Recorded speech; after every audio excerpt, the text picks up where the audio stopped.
Isu keterjaminan makanan kini isu tumpuan global. Di Malaysia, krisis bekalan makanan ini melarat sehingga bil import negara sudah makin membengkak hinggakan rakyat jadi mangsa dan terkial-kial mencari bekalan.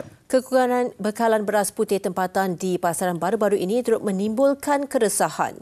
Apakah Belanjawan 2024 mampu jadi penyelamat negara daripada krisis makanan di masa hadapan? Kupasannya bersama wartawan Syafiqah Damanhuri.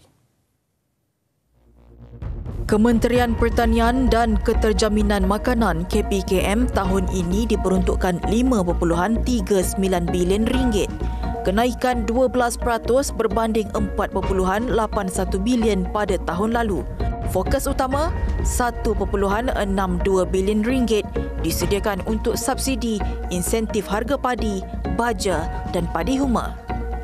Namun isu bekalan beras yang timbul baru-baru ini menjadi tumpuan. Persatuan Beras Bumiputera Malaysia BARIM mendakwa harga borong beras putih tempatan yang naik pada April lalu serta peningkatan kos operasi menjadikan makanan utama itu sukar dijual pada harga pasaran ditetapkan kerajaan RM26 10 kilogram. Kos yang ditanggung oleh pihak-pihak yang terlibat dalam industri pengeluaran beras sama overhead cost ya.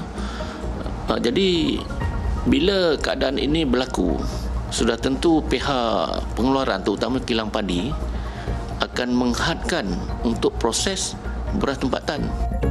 Kerajaan diminta untuk lebih terbuka dan membenarkan beberapa syarikat untuk membeli dan menjadi pembekal beras dan bukannya mengekalkan sistem monopoli. Selain itu, Pelan Tindakan Dasar Sekuriti Makanan Negara 2021-2025 juga dilihat perlu dilakukan dengan lebih khusus dan agresif. Aspek penting seperti mengurangkan tahap import dan ekspor makanan memberi kesan langsung kepada pengguna. Contohnya dari segi short term, kita tak dapat, contohnya India tak dapat import kepada kita beras. Jadi Thailand jadi kita mengalami masalah, bagaimana kita nak cari negara lain kan.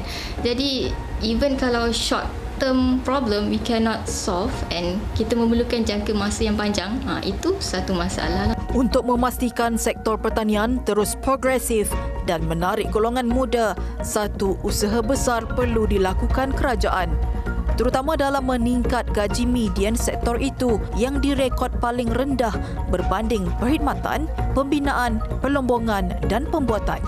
Skim pencen untuk petani itu pendapat saya yang amat penting, yang mana kita juga merupakan satu negara pertanian yang terkenal sebelum ini. Jadi untuk kita kembalikan balik kita sebagai negara pertanian, bukan sahaja perkhidmatan, bukan sahaja the manufacturer of semiconductor, no, but actually for the pertanian.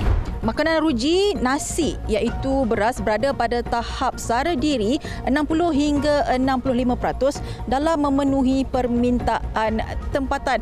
Malah beberapa makanan lain juga belum mencapai tahap SSL 100%. Justru Belanjawan 2024 bakal menjadi tumpuan penting untuk kerajaan menunjukkan usaha dalam menangani perkara ini. Laporan Syafiqah Damanhuri untuk TV3.